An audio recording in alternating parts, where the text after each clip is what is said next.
I was named after my Grandpa George, or Papu as I called him. And when he passed away, he left me mementos from his time in the South Pacific. One of those items was his handwritten journal from World War II. But what surprised me most was a newspaper article from 1984 that was tucked inside. And it brought me back to one of my very first memories. I was 5 years old. We pulled up to a house in Redwood City, California. He was dressed pretty nice and he had a dozen roses with him. The door opened and this old lady came out with milky white eyes, which I can still picture to this day. And my grandpa said, "From here on out, I'm gonna give these roses to you in person." She put her hand out, touched his face, and she said, "My boy is finally home." In the fall of 1942, the Allies fought a brutal campaign in the Battle of Guadalcanal to retake the island from enemy forces. By early '43, the island hopping campaign to liberate the South Pacific was underway.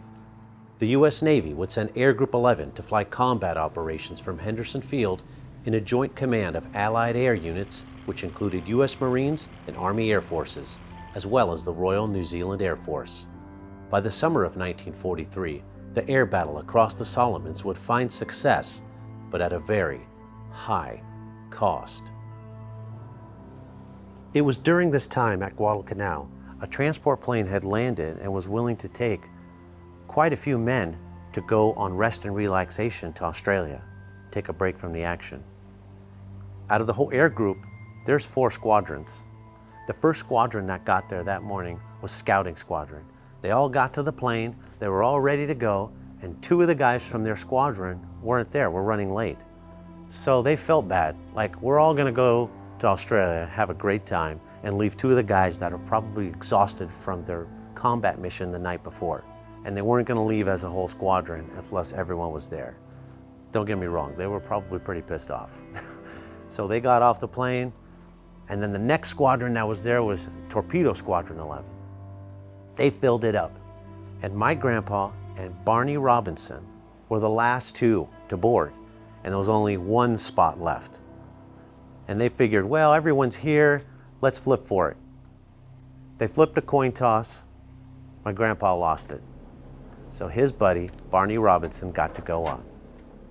The transport plane made a quick stop on the island of New Caledonia to load up on more supplies. And on the morning of June 8, 1943, a total of 24 men, which included the commander of Air Group 11, Weldon Hamilton, would finally get a much-needed break, as their next stop was Australia. As soon as the plane took off, the plane crashed right there in the ocean. Everyone died. It wasn't until many years later that I realized that old lady was the mother of Barney Robinson. When my grandfather came back from the war, he sent her roses anonymously every Mother's Day because he knew her son could not do so. And on the 40th anniversary, he brought them in person. That was my first memory. I was never able to find out where May Robinson's final resting place was, as I wanted to continue that tradition for Mother's Day. I did, however, find out that her son Barney was buried at Golden Gate National Cemetery near San Francisco. I was able to bring a rose for every year he'd been gone. Now, when Memorial Day rolls around, I think about, what if that coin toss went the other way? I never took the opportunity to interview Papu George, and I wish I did. But the South Pacific diary he left me sparked an interest and left me clues. I was able to locate the men he served with, and in 2014 interviewed them instead, capturing the oral histories of 11 surviving veterans from Air Group 11. The film came out, another veteran showed up. It was out there online, and he emailed me and wanted to know, hey, what about me? You forgot me. I felt so bad because I had tried finding these guys, and they're not on social media, so I was cold calling, looking up obituaries, and there was almost 1,000 guys to track down. And now he is actually the last surviving veteran of all of the veterans from Air Group 11 during World War II. But being the sport he is, he reminded me, there's always time if you can still act on it. So I asked him, would you like to be the main character for a sequel? It's a detective story, only instead of catching a bad guy, We're looking for a good guy.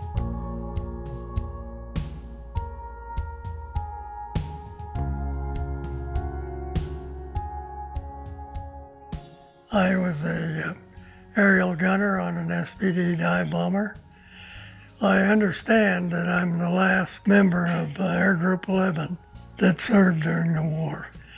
I feel kind of lonely. The year is 2024, and I'm about to turn 100. Looking back, I still can't believe all that has happened the past couple of years. In 2019, we were over in Hawaii to present a documentary about Air Group 11 by George Retelas. While there, we paid a visit to a gravesite listed as missing in action, with the hunch that we knew who it could be. He was buried as an unknown, and my pals, Tim, George, and Matt, are helping me with the clues to crack the case. Out of the 900 men from Air Group 11, 119 were lost. This is the story of searching for one of them, who happened to be the commander of our entire air group. Now that I'm the last survivor, I hope you'll remember this story and keep the memory alive of all my friends who never made it back.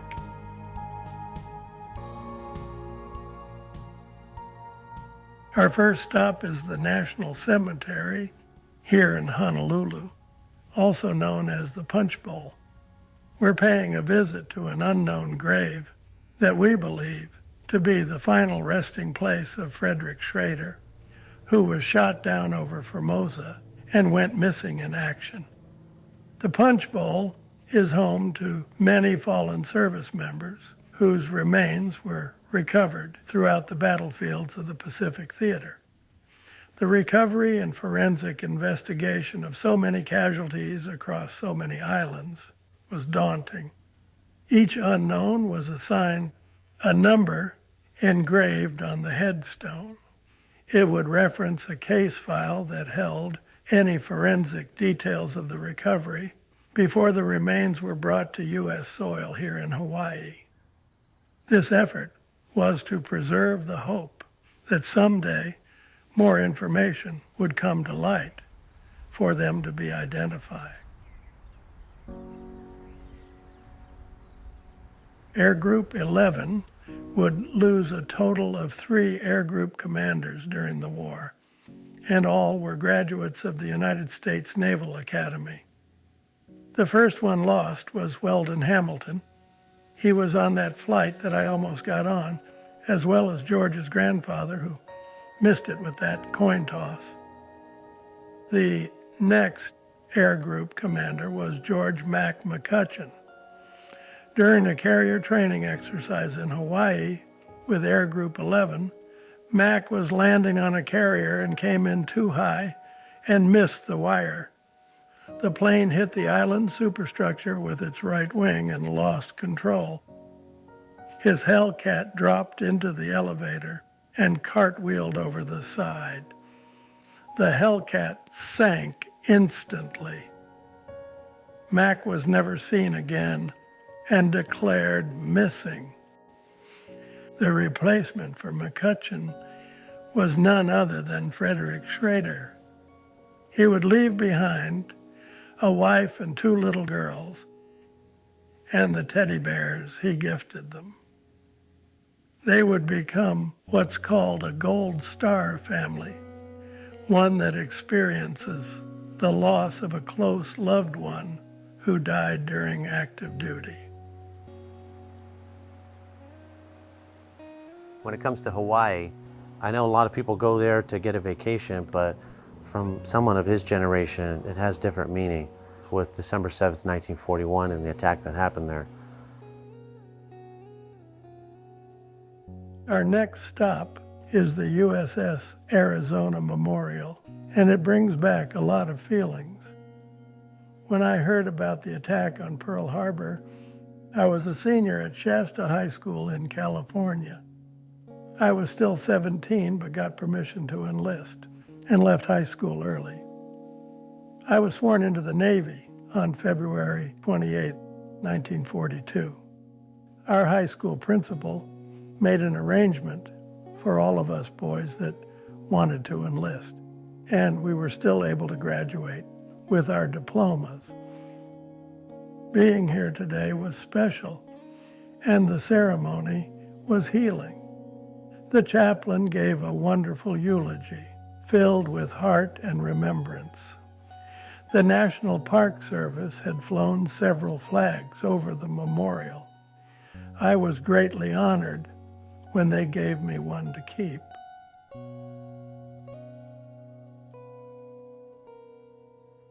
My name is John Christopher Aquilino. I'm a naval aviator by trade. I've flown the F-14, F-18, and a variety of other airplanes. I'm currently finishing up a 40-year career. We're about getting ready to retire as the former Indo-Pacific commander from Pearl Harbor, Hawaii. Well, the Schrader case was brought to my attention in 2019 when I met Mr. Dick Morales. He informed me that he was on this path to identify his commanding officer for Air Wing 11. And every year on December 7th, we hosted World War II survivors. So as the Pacific Fleet commander at the time, I always made it a point to spend time with these heroes. And that's when I met Dick. He had a number of positive indicators that some of the remains that were recovered could have been his commanders. And then from that point on, we were email contacts. He was also in contact with my wife, Laura, and he was on a mission to really get to figure out if we could find Fritz. So I have in front of me a part of the file that was pulled together by Dick and the team, the research that they did, and highlighting some of Commander Schrader's career is incredible. But there's a couple of things that I thought I would touch on from a naval aviation standpoint, and Fritz as a patriot. After his attack in Formosa, Fritz gave the ultimate sacrifice and was awarded the Purple Heart. Additionally, he was awarded the Distinguished Flying Cross. Again, incredibly moving for me and all naval aviators. Those don't get handed out easily. The record also shows that the now acting commander of Carrier Group 11 and a friend of Fritz's with a letter direct to Lucille. And he makes it a very personal letter. He highlights, "I have known Fritz for a long time, being one of his classmates, and without flattery, I would like to say that I have never known anyone more honest and straightforward in his personal and official life. We can only say that he died in the cause of his country, family, and humanity, and that this is the highest sacrifice any of us can make." And it's signed Lieutenant Commander Lloyd Smith. The last thing that's really interesting in the documentation is a letter that Lucille Schrader sent to the Navy upon learning that her husband was posthumously awarded for his final mission. Gentlemen, this is an acknowledgement of the Distinguished Flying Cross awarded to my husband, the late Commander Frederick Rutherford Schrader, U.S. Navy. I wish to express my appreciation of this honor. Commander Schrader could not compromise in his duty, and I would not have had him do so. Above all, he wanted a world of peace for his small daughters in the years ahead of him. Sincerely, Lucille Schrader. All of the service members raised their right hand and swore an oath to the nation, but none of the family members did. And the sacrifice that the family members make is just as great as those service members. One of our trips for the Schrader case was to Tailhook, the annual convention held in Reno, Nevada for the naval aviation community. The team met up with the current Sundowners squadron to discuss the progress and show the documentary 11. While there, George met a lady that was looking for information about her father who went missing in action. Turned out to be the executive officer of the Sundowners, Commander Gordon Cady. Can you believe it? She was just 5 years old at the time and would only have his picture and paperwork. George spent the day with her and had a special surprise. During his initial trip at the National Archives, he discovered footage of the actual men from Air Group 11, which was featured in the film. And that day, they watched it together, and she would see her father move for the very first time.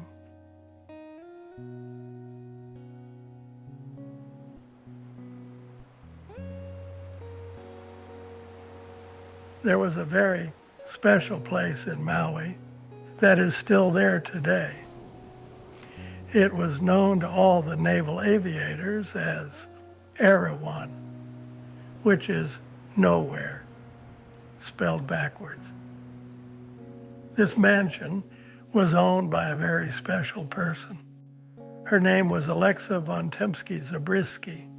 She provided combat-weary personnel a period of rest and relaxation from the violence of the war. Our fighter squadron, the Sundowners, benefited greatly from her hospitality and her lovable dog, Polly. During the war years, Alexa entertained thousands of officers and enlisted personnel as they passed through her home, some of which would never make it back. The proof of so many visitors remains in the autographs left behind on her walls and scrapbooks, which now reside at the National Naval Aviation Museum in Pensacola, Florida.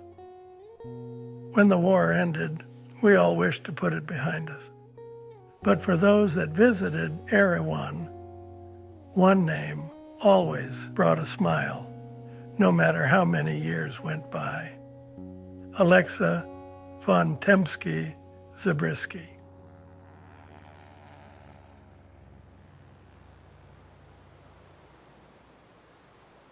Hawaii always brings back a lot of memories.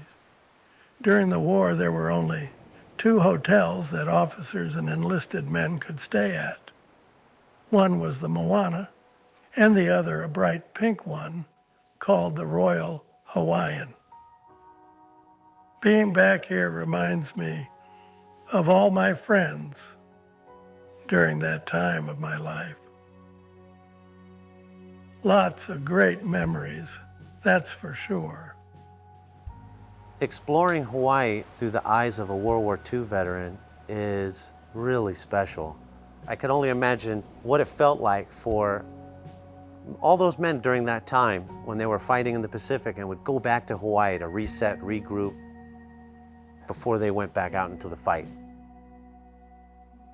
When Dick and I got down to Waikiki Beach, he kind of let loose.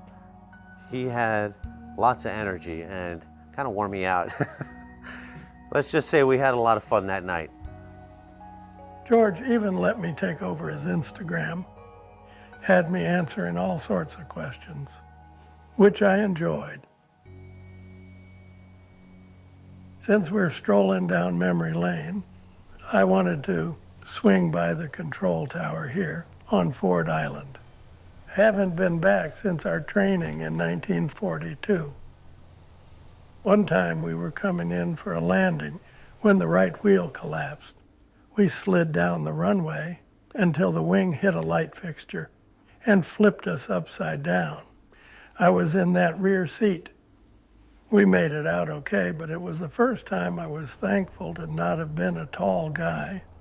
My head missed the pavement by inches.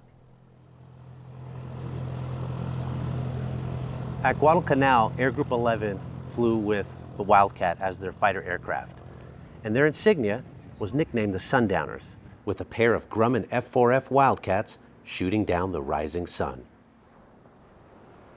The nickname Sundowners also referred to the old nautical term. In the time of sailing ships, a sundowner was a sailor who delivered a full day's effort, followed by a drink of grog when the sun dipped below the yardarm. It was actually at Erawan in Maui where VF-11 would come up with their insignia, and with the help of Alexa, the design was finalized. They were supposed to go on USS Hornet CV-8. That's the one that helped with the Doolittle raid. that ship got sunk at the Battle of Santa Cruz. So now you had a Navy air group that had no ship to fly from. So instead, they sent them to Guadalcanal, and they were land-based there at Henderson Field. When they completed their combat tour, Air Group 11 was finally going to get a ship to fly off of, and that was the USS Hornet CV-12, the sequel to the first Hornet. And when they got to that Hornet, they had brand new aircraft waiting for them, and that was the F-6F Hellcat. And right here we have one, and it's airworthy. It was more advanced than the previous model and would become the next generation fighter for the United States Navy.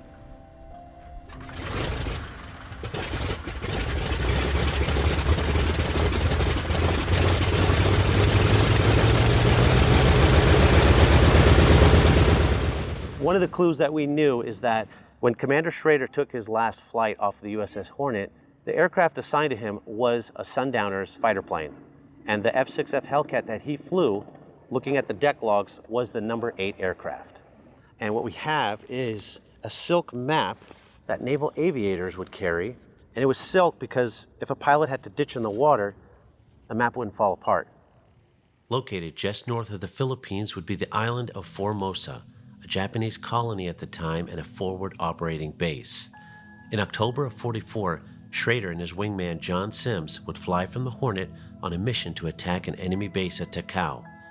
Their Hellcats would face heavy fire on their strafing run, and Sims would watch his wingman get shot down and crash on the shore. However, Schrader's story would not end with his death. Based on forensic indicators, we believe that his body was recovered by Japanese forces and taken to local headquarters. There, they would be inspected for possible intelligence value. It would be these Japanese documents which contained the first clue that described a profile matching Frederick Schrader. The working theory was then that he was buried as an unknown in Formosa, but soon after the war, the American Graves Registration Service was tasked with investigating and recovering missing American personnel. They searched Formosa for a year, but none of the remains recovered could be positively identified as Schrader. In 1949, all the remains of American casualties from Formosa were repatriated over 5,000 miles to U.S. soil at the Punch Bowl Cemetery in Hawaii, and Schrader was declared non-recoverable. Years passed. Formosa is now called Taiwan. But a few clues would lead us to believe that one of those unknowns in Honolulu could be Fritz, specifically X-136. My second crash took place at Naval Air Station Barbers Point. After takeoff, we reached about 60 feet when the engine in our Dauntless quit. We dropped like a rock. Thank goodness our wheels were still down, but our brakes busted on impact and we ended up spinning in circles. Neither the pilot nor I was injured, and for that, I gave God another thank you.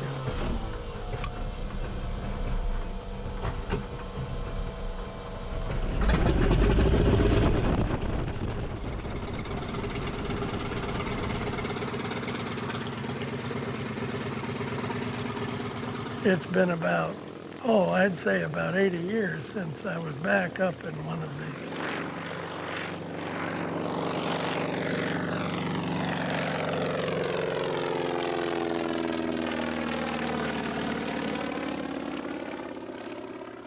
Following our combat tour off Guadalcanal, Air Group 11 would then fly off USS Hornet CV-12, which still exists to this day. It's a museum ship docked in the San Francisco Bay Area and home to the Air Group 11 exhibit. I even have a few items I donated that are on display. Also included are the mementos of Navy Cross recipient Bill Meyer, who went missing in action. Among the items donated by his family was a mysterious decal. Turns out Bill was a student at Cal Berkeley and in the NROTC program when he and a few others were selected to fly. And the flying golden bears would be their insignia. The adjoining room would pay homage to the ship's mascot, a Boston Terrier named Gunner. The dog was taken care of by fighter ace Blake Moranville. While stationed in Hawaii, Gunner even flew in his Hellcat on occasion. Gunner would be very popular aboard the Hornet and helped greatly with morale. Moranville would be shot down later in the war and be captured. He would escape and make it back home to be reunited with his dog. Now that's a story for another time. Blake's POW uniform from his escape is on display here. The curator of this exhibit has been the passion project of Tim Hampton. Tim is the historian of all the air groups and their squadrons that flew off both Hornets. Tim's interest began when he learned that his wife, Katie, had a great uncle who went missing in action. What began as a family history project turned into something much more.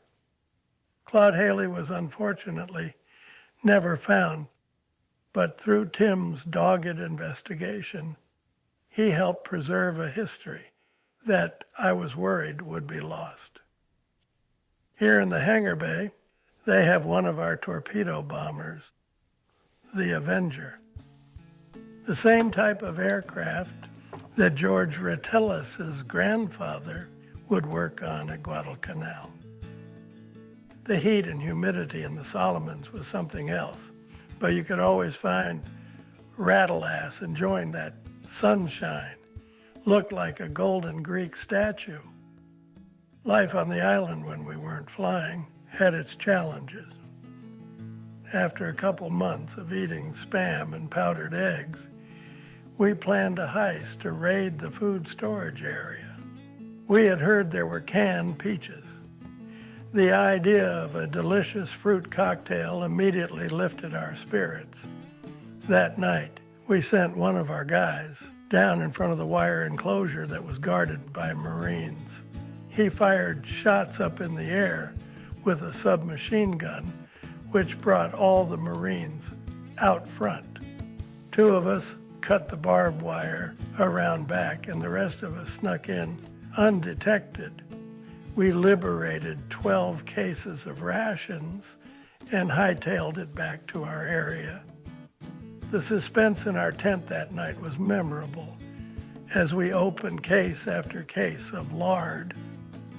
Finally, the last one was fruit cocktail.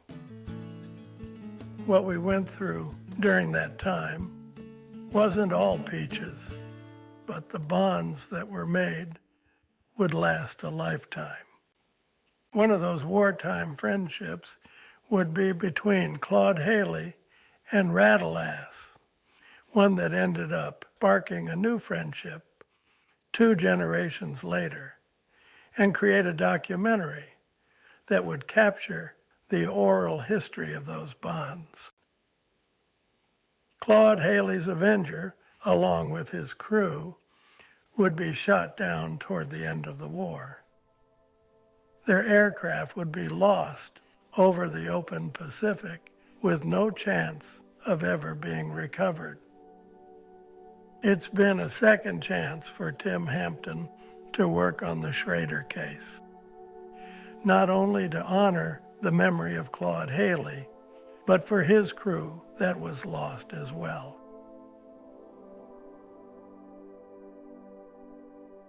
My name is Matt Robbins, and I'm the lead researcher for the Schrader case. I'm in the archives aboard the Hornet Museum, and Tim Hampton and I are reviewing the details of that fateful mission. In October of '44, the Hornet was one of 17 aircraft carriers taking part in the Battle of Formosa. On Friday the 13th, Schrader's Hellcat fighter was shot down during an attack on Toko Seaplane Base. According to his wingman John P. Sims, there was no sign of a parachute or that Schrader had been able to exit the aircraft before it crashed on the shore. Because they were in enemy territory, no rescue attempt was possible. His wingman returned to the Hornet and delivered the sad news to the air group that their leader had been shot down and killed in action.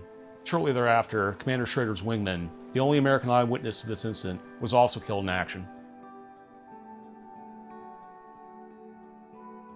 I'm Patricia Sims Norman, born in 1944, and I'm the daughter of John P. Sims. I want to tell you about his last mission. He was in sick bay with the flu that had gone through the ship. And the commanding officer went in to ask for one volunteer to fill out the squadron because they never went out without protecting each other. And he volunteered.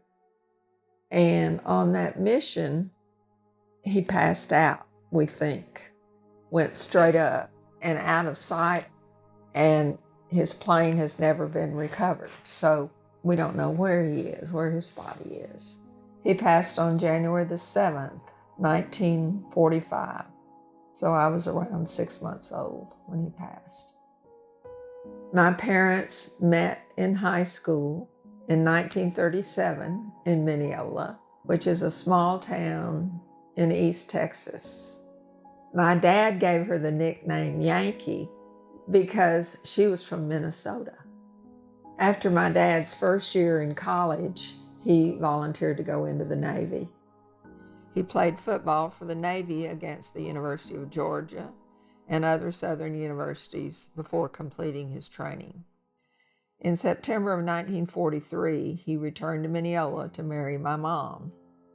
They said goodbye to their families, then began their marriage by riding the train to San Francisco and Alameda across the bay, where the U.S. Hornet was moored. When she had to return to Texas, and he had to ship out on the Hornet, he had to take her to the train station and put her on the train. And that was hard for both of them. And once he got her settled on the train, she kept calling him back for one more hug or kiss. And he wouldn't turn back. He kept going till he was out of her sight. She was pregnant with me, and that was the last time she saw him.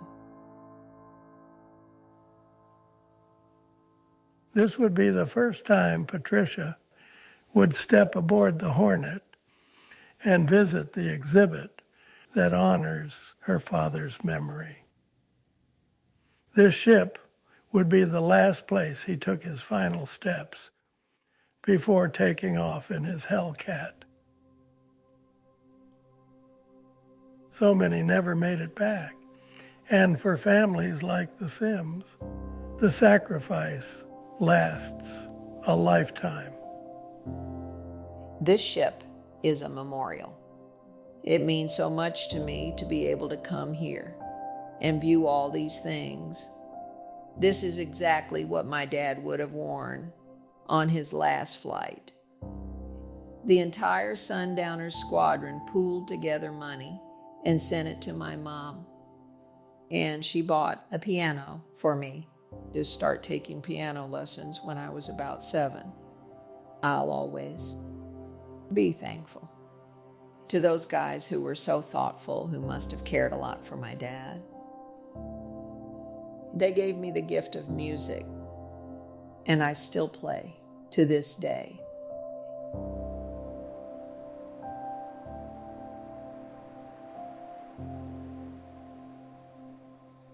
While looking through the artifacts here in the Hornet Museum archives, we found a journal belonging to one of the pilots from Air Group 11.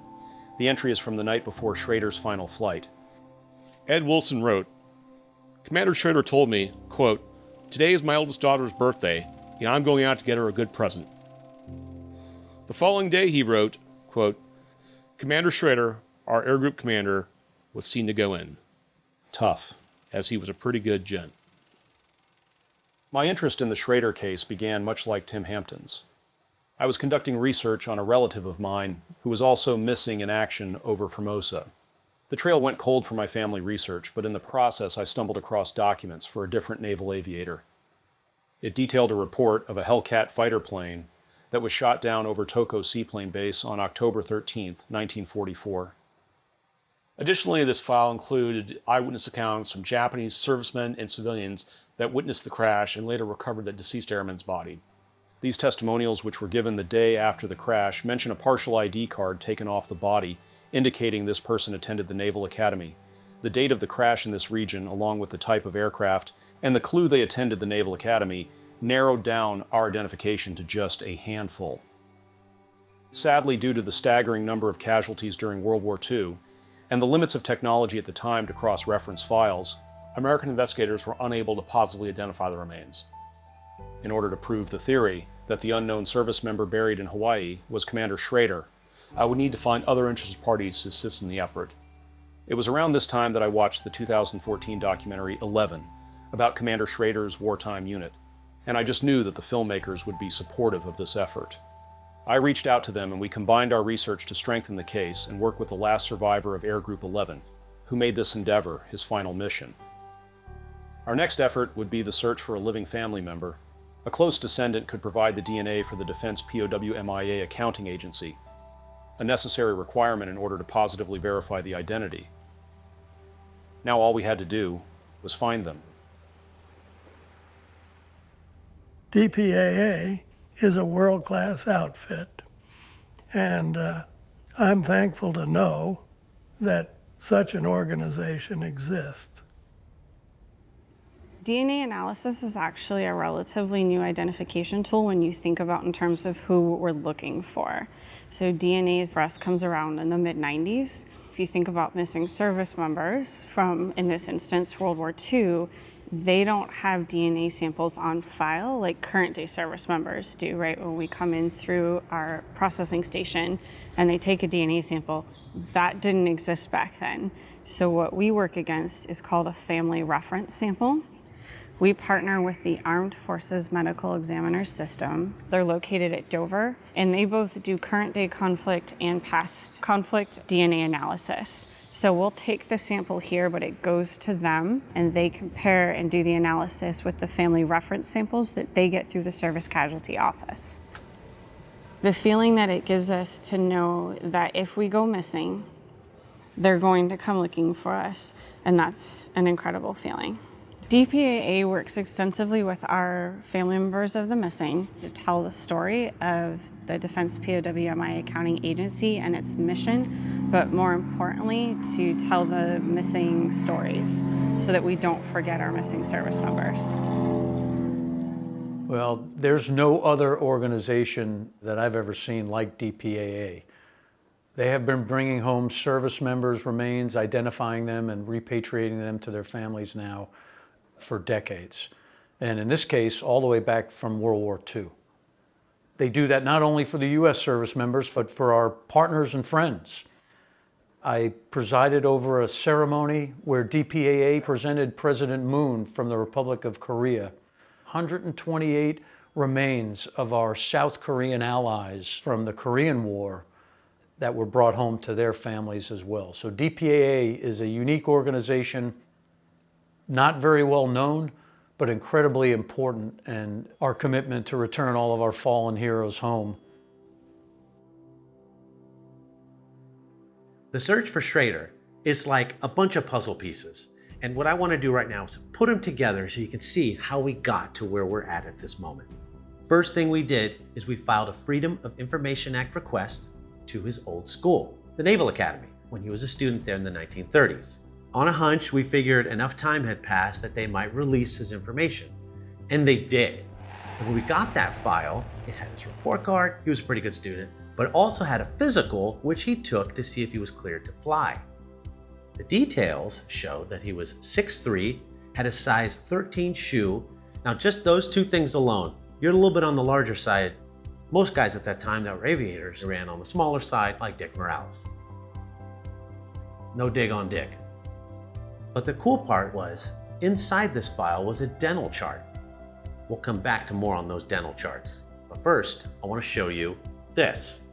Let's say this is Formosa. Records indicate there were about 30 unknown American aviators recovered from the island shortly after the war, and they were sent to Hawaii to be buried as unknowns. 1 out of 30, not great odds, but not too bad. We're getting closer. Out of those 30, we did a little more digging and found out that there was actually 4 Naval Academy graduates that went missing over Formosa during World War II. Those reports detailed their last known location, which was here, here, here, and here. 4 out of 30, that's better. But We also knew that Schrader was last seen by his wingman, John Sims, in this vicinity. Now we're down to 2. However, the report also revealed that this aviator flew an Avenger and this one flew a Hellcat. X marks the spot, but X still also stands for unknown. So, we filed another Freedom of Information Act for the case file to X-136, and we got it. Inside that file was the post-mortem notes and dental records of that mysterious aviator. Comparing this file with all the other puzzle pieces, we now had the same height, the same shoe size, the same type of aircraft within the same date and location. We knew that they were a Naval Academy graduate, and here's the kicker. We now had 2 dental charts to compare. And when we brought those dental charts to Dick Morales to check out, even he couldn't deny the similarities. And that's when we knew we had it.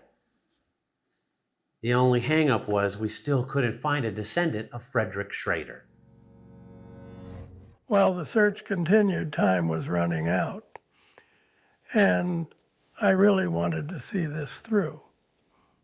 Our best guess was that when Lucille Schrader was a widow with her 2 little girls, she might have remarried and carried on the last name of that husband instead.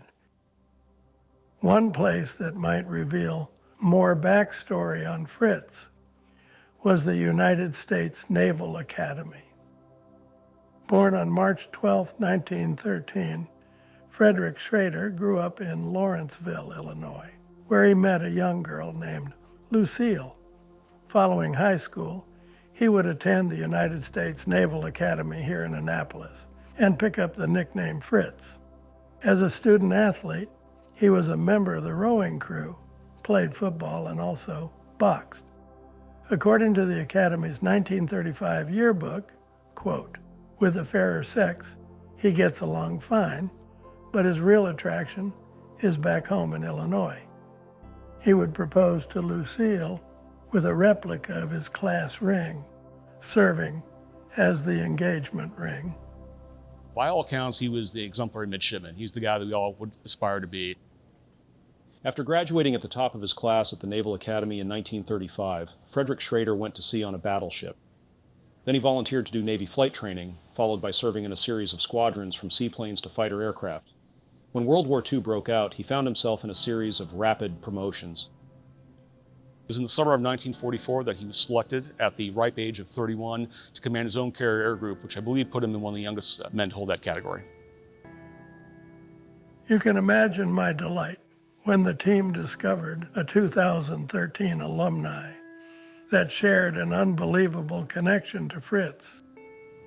My name is Josh Patton. I am the great-grandson of Frederick Schrader. Throughout my naval career, I feel like my connection with my great-grandfather has grown as I've been an aviator and we've begun to learn more and more about him. Even the amount that I know my grandmother knew about her dad was very limited. It was a very hard subject for her family growing up.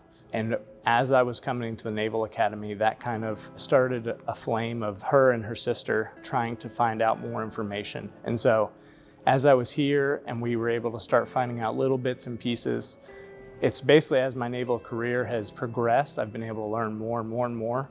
I know my grandmother and her sister, our family, we had basically written off that was a closed chapter. He went down, that's all we know, and nothing else. In addition, the biggest sadness was that Fritz passed away and was shot down on my grandmother's birthday. And having a daughter of my own, it's always been really, really hard to think about that he went off on a deployment and was not able to return and think about where he was and how he felt being away from his wife and his kids. I can identify with that and I understand the sadness there, and I just can't imagine what it was like for my grandmother to have him not come home and not really understand why he even left. My grandmother always had her teddy bear that he gave her months before he was shot down. And I did the same type of stuff with my kids. It's really hard to think about that you might go away and never come back, and I don't think anyone probably thinks that. And my grandmother waiting for her birthday present, and then him dying on her birthday. I can't imagine what she must have gone through and what that must have been like growing up. To not only not have your dad on your birthday, but every time that you have a birthday, it's a reminder of what you lost. Discovering that Fritz had a great-grandson who followed in his footsteps was heartwarming. A DNA family reference sample would still be 3 generations removed. But now that we finally landed a family connection, our next lead would take us to the Rocky Mountains to meet the closest living next of kin to Fritz, which could potentially identify X-136 as our air group commander. I am the younger daughter of Frederick R. Schrader. When my father was shot down, it was actually on my sister's 4th birthday. I was just 2 years old. Before my father shipped out for the very last time, he went and bought teddy bears for both my sister and I and gave them to my mother to give to us for Christmas that year because he knew he wouldn't be there. My mother, after she got the telegram that he'd been shot down and was presumed missing, she gave us the teddy bear, so I've had him right from when he died. He's been a treasured part of my life ever since. One of the only things I had from my father. When I was sad and needed to whisper to somebody, he was the one that I went to. Now that we've found our closest match, everything has been sent to DPAA to take it from here. In the meantime, we're back at the National Archives in Maryland for one last treasure hunt. We're heading to the Moving Image and Sound branch to follow a lead on some long-lost footage of Air Group 11 aboard the USS Hornet. We have more clues than we had last time. So let's see what George and the team can find this time. Okay, let's take a look at this reel.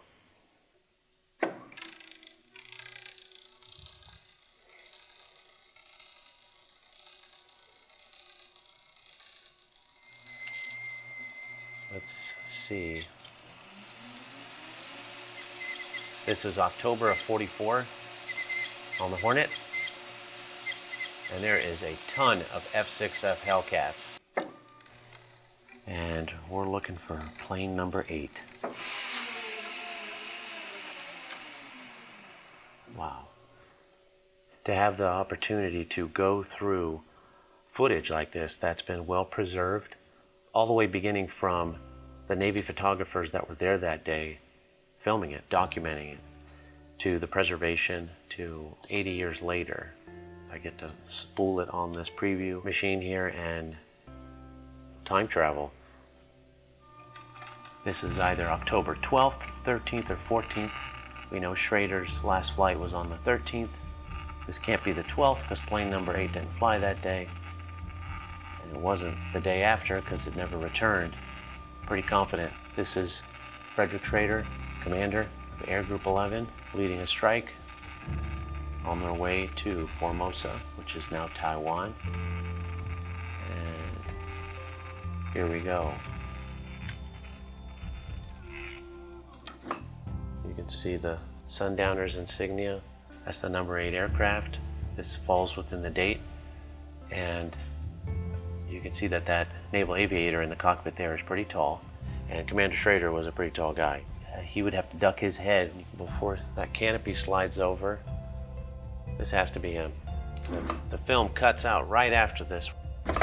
This is the last frame right here.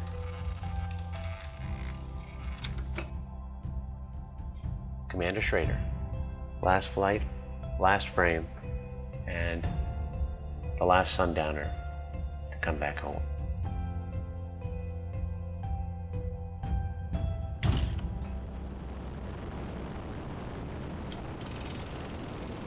The last time I was up here, I was 18 years old.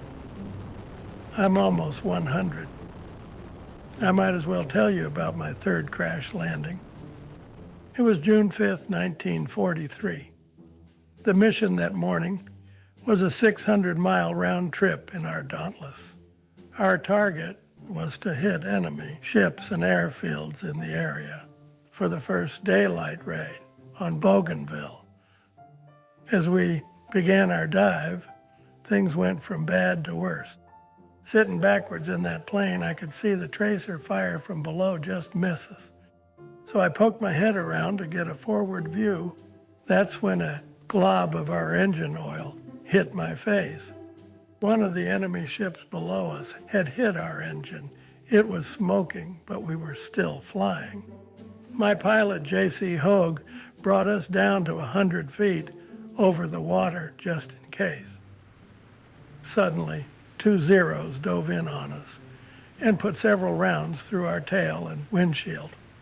I got off a few rounds until my guns jammed. Then I began throwing anything I could find in that back seat.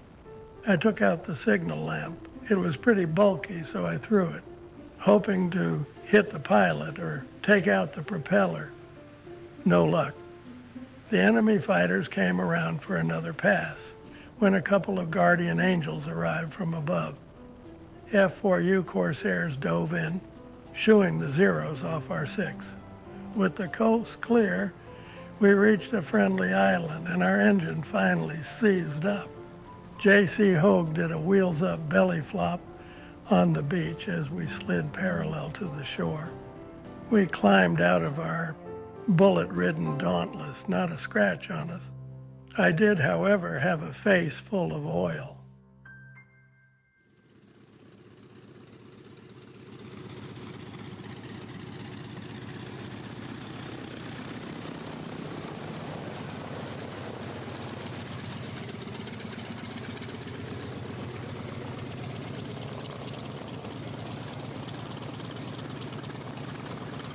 Didn't see us doing our thing. I saw you.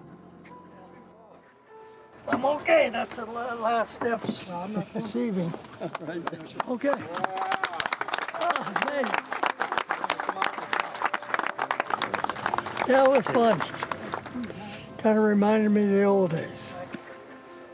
Well, Dick, this is your logbook. The last time you flew an SBD was in '43.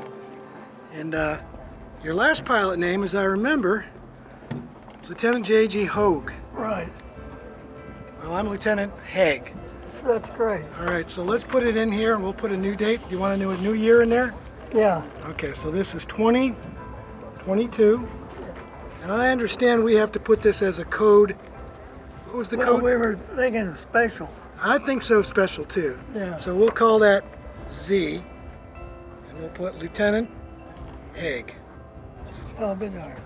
Hogue and Haig. There you go. That's great. Congratulations.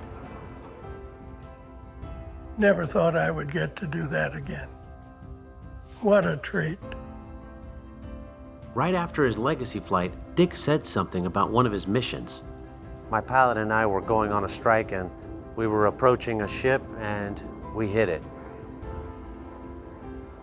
That was it.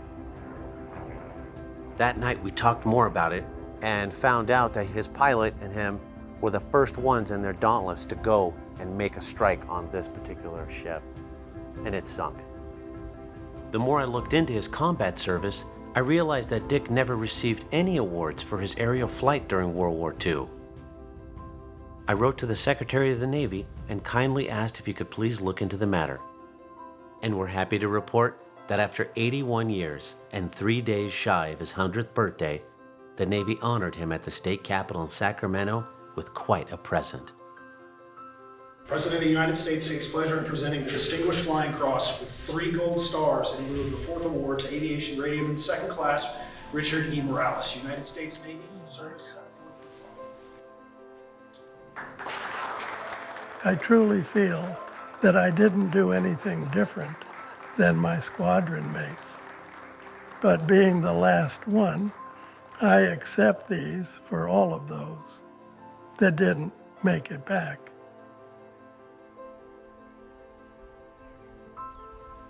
Going to the Punch Bowl is very solemn because there's so many grave sites marked unknown. And when we got to the one that could be Commander Schrader, and having Dick be there as the last surviving member, we kind of just stopped and looked at it and realized that we're close. Let's bring him home. It was also a chance to visit some old friends. I never thought I would be the last one from that time in my life. Of all the crashes, in all the flying I've done, I think a lot about the one flight I almost got on and how badly I wanted to be on it in order to get a break in Australia. The way that engine quit after takeoff and crashed right there into the sea, it left the rest of us with a heavy heart and a feeling of guilt for the rest of our lives. Yeah.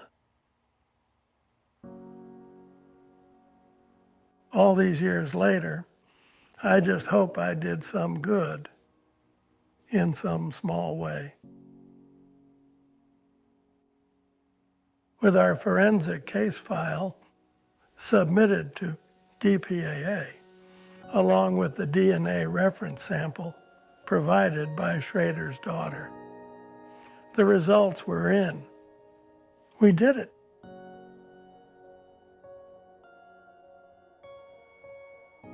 It's something we'd hoped for since our earliest dreams and imaginations. Amazing how it's all kind of come together. Looking forward to going to Hawaii with my husband and my sons and grandsons and my teddy bear. He's going to be there to the very end. Hearing that my great-grandfather's remains had been recovered and accounted for was really a special experience. I'm just so grateful, and our family's so grateful for the work that volunteers have done, that a search was happening and that it was possible. That was a really, really incredible experience, and I still almost can't believe that it actually happened. My grandmother, unfortunately, never was able to hear the news of his remains being recovered. She passed away just before the final thumbs up was given. That is hard. I know that would have meant a lot to her, but it still means a lot to our whole family. Being back in Memorial Hall and see my great-grandfather's name, now that we know, is really, really special. My dad, John Sims, was the only witness to Commander Schrader's crash on Formosa. And 2 months later, he went down. I have longed to meet my dad for my entire life, and I was happy to learn that his wingman was accounted for. My name is Patricia Sims Norman, and I'm a Gold Star daughter. I'm grateful to the outstanding staff at the Defense POW-MIA Accounting Agency. I also want to thank Admiral Aquilino. Chris has been a wonderful help on this journey. Dick has been on a mission, and in my connections with DPAA and Director McKeague, they were able to pull together the case, accelerate it, and focus on it. And no kidding, in just over 2 years, we got to the final identification. The work of Dick, he completed this mission of identifying Commander Schrader's remains. And I really thank George for documenting this amazing story. Just a small snapshot into the sacrifice of one man for his nation. And he was a hero in the face of enemy fire and combat. Again, that's the tradition of United States Naval Aviators, United States Navy, and all United States service members. Incredibly moving. I can't stop thinking about that first memory, watching my grandpa bring those roses for that Gold Star mother. I just never realized how many of those he served with never came back. I'm so thankful for his journals, which led me to find his pals and the pure joy of learning so much from them, but never did I ever think it would lead to this. It's a full circle moment, and I'm excited to bring one last rose for a Gold Star family. I just wish Papu George could be here to see this.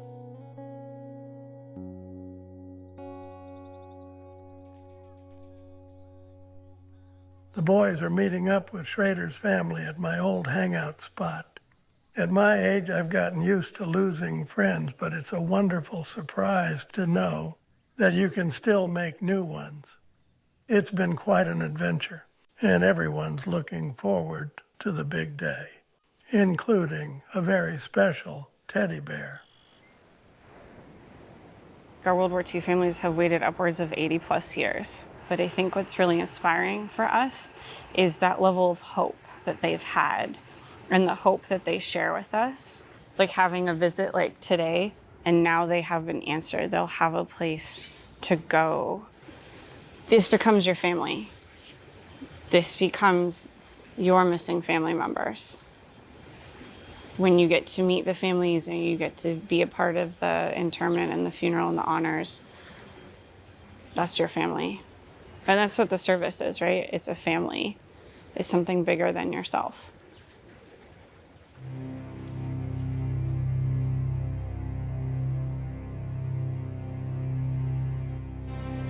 Set. Blank ammunition. Make ready. Hey.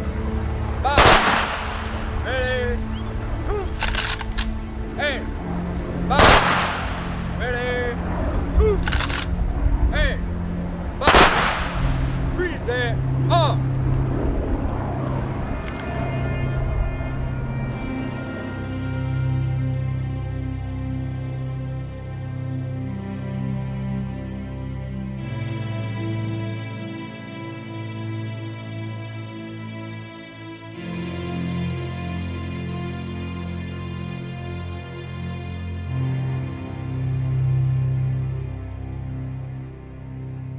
Rest easy, Commander Schrader. We have the watch.